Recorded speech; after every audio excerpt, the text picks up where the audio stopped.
बिस्मिल्लाहिर्रहमानिर्रहीम। अज़ीज़ान मन, हमारे आज का जो मौजू है वो है सादा सा हल। एक साहब अपने दौरान सफ़र का वाक़या ज़िक्र फरमाते हैं। वो फरमाते हैं कि हम सहरा के सफ़र कर रहे थे एक तांगे की सूरत में। तो अचानक देखा बीच सफ़र में तांगे वाले ने तांगा रोक दी। हमने रोकने का वजह जब जानने की कोशिश की तो तांगे वाले ने अर्ज़ की कि जनाब, जो आंधी आ रही है ये आंधी बड़े ज़ोर शोर का लग रहे, ये वो आंधियों में से है जो पहले भी बड़े बड़े नुकसानात दी हैं। तो कोशिश करें आप हज़रात तांगे से उतर जाएं, अपनी सेफ्टी के लिए, अपने बचाव के लिए कोई ऐसा मकान, कोई ऐसा जगह तलाश करें जिसमें आप लोग सेफ रह सकें। साहब फरमाते हैं, हम जब तांगे से उतर कर देखा आसपास हमें कुछ दरख्तें दिखने को मिले। हम दरख्तों की तरफ बढ़ते गए। तांगे वाले ने यके बाद दीगर आवाज़ें देना शुरू कर दी। हमें रोकने की कोशिश की। जब हमारी कानों में तांगे वाले की आवाज़ पड़ी, हम रुक गए।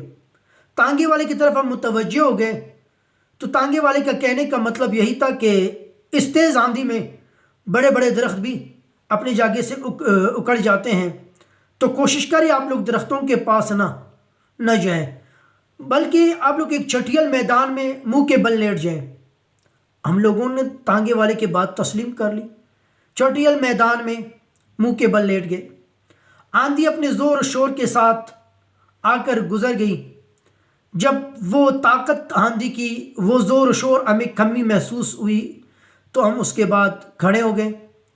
तांगे वाले की जो बात थी वो 100% हमें दुरुस्त लगी। उसके बाद हमें जो ये सबक मिला इससे कि आंधी जो हमेशा उठती है उसकी ज़ोर और शोर ऊपर ऊपर की तरफ रहते हैं, ज़मीन की सतह में ख़ास उसकी ताकत और ज़ोर शोर नहीं होती है। इसका मिसाल आप यूँ देख लें, यूँ समझ लें, जब आंधी होती हैं या आंधी चलती हैं, बड़े बड़े दरख्तों को अपनी जगहों से उठाकर फेंक देते हैं, लेकिन छोटी छोटी घासों को हिलाने के अलावा कुछ नहीं कर सकता। इससे मालूम होता है जो ज़मीन के सतह पर होती हैं उसको तो कुछ नुकसानात नहीं होती हैं।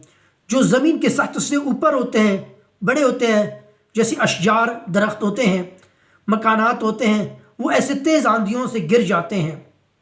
तो अज़ीज़ान मन, हमें और आपको इस वाक़या से ये सबक मिला कि ज़िंदगी में भी जब भी कोई ऐसा वाक़या या कोई ऐसा शख्स से रूबरू हुआ, सामना हुआ, अगर उसने कोशिश की आपको इश्तिआल दिलाने की और आपको गुस्सा दिलाने की, तो आप कोशिश करें उसके तरफ से अपने कान बंद रखें।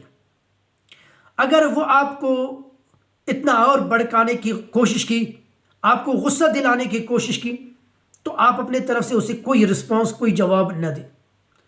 अगर वो इसी तरह आगे बढ़कर आपके दीवार पर, घर के दीवार पर कीचड़ फेंक दें, आपको करना क्या होता है, आप वो कीचड़ साफ करें, न कि उस बंदे को जाकर उस तरह जवाब दे जिस तरह का उसने रद्द अमल ज़ाहिर की है।